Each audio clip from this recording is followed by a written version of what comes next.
As you can see, it's a very small and pugnacious looking aeroplane. Just over 33 feet long, as against, this is a two-seat trainer variant of an aircraft type that was one of the earliest of the really effective combat jets to see service in the early post-war years. A design that made much use of captured wartime German technology, the Germans having, of course, come up with some extremely advanced jet designs that never saw the operational light of day. And indeed, in the case of the Messerschmitt Me-262, one that very much did, along with the Arado AR-234, the Mikoyan-Gurevich Mig-15UTI.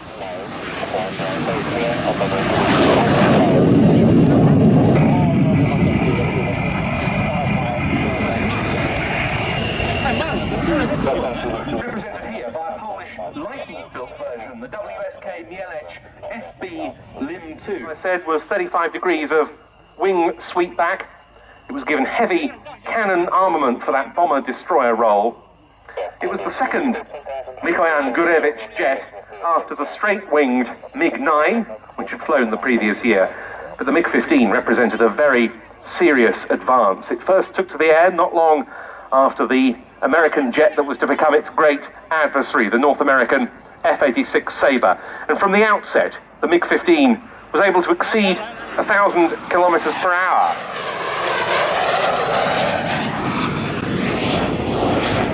Nearly 650 miles an hour at an altitude of around 9,800 feet. The type came into service in 1949, and the following year saw the much improved MiG-15 BIS variant. In the Civil War, the Chinese communists were receiving Soviet assistance in their fight against the Chinese nationalist forces.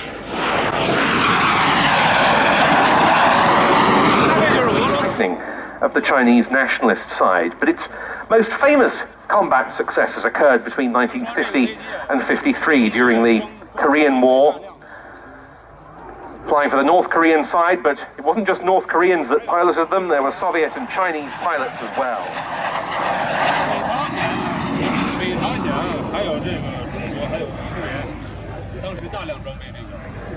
And this little aeroplane proved a very tough opponent. An extremely effective tactic of the communist-flown MiG-15s was to wait at high altitude in large groups and then split to pounce on the aircraft being operated in Korea by the United Nations forces. The first combat encounter with the MiG-15 was on the 1st of November 1950 during the Korean War. That was against F-51 Mustangs of the US Air Force, and we're going to be seeing a Mustang next up on the program.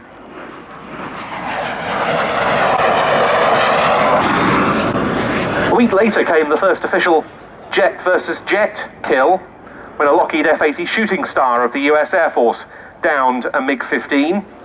Though there has been some doubt cast as to that claim with research in recent years, it might have taken place a few days later.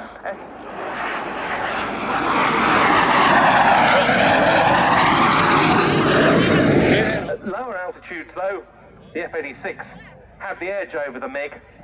And of course, a lot of the American pilots flying them were combat experienced from the Second World War. And these advantages were multiplied when later model F-86s became available in Korea.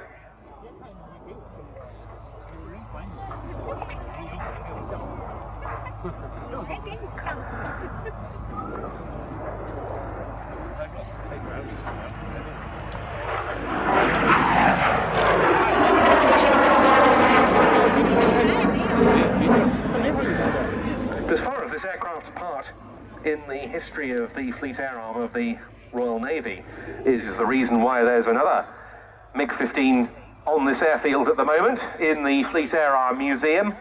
That's another license-built Polish example, because it was on the 8th of August 1952 that the only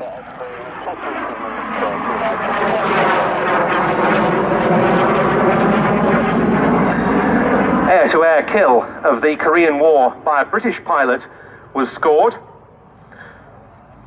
and that was by a Sea Fury FB-11 of the Fleet Air Arm. Credit officially being given in that instance to Lieutenant Peter Carmichael.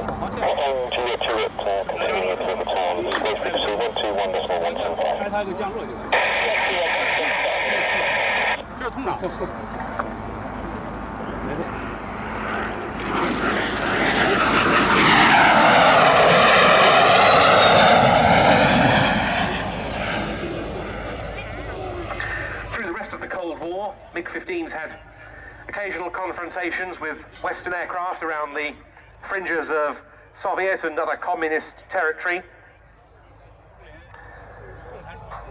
There was the shoot down of a Douglas DC-3 of the Swedish Air Force conducting an electronic intelligence mission over the Baltic, and indeed of the Catalina amphibious flying boat that was sent to try and look for and, as it turned out unsuccessfully, rescue its crew.